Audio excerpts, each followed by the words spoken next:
شروع کرتا ہوں اللہ تعالیٰ کے نام سے جو بڑا مہربان اور نہایت رحم والا ہے۔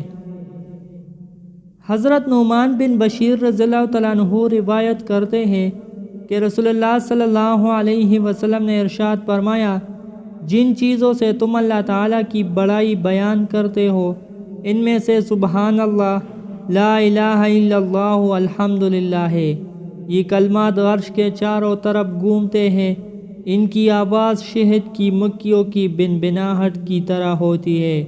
اس طرح یہ کلمات اپنے پڑھنے والے کا اللہ تعالیٰ کی بارگاہ میں تذکرہ کرتے ہیں۔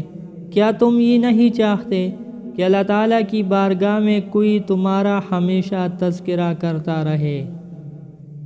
حضرت ابو ذر رضی اللہ تعالیٰ عنہ سے روایت ہے کہ رسول اللہ صلی اللہ علیہ وسلم سے دریافت کیا گیا، افضل کلام کون سا ہے؟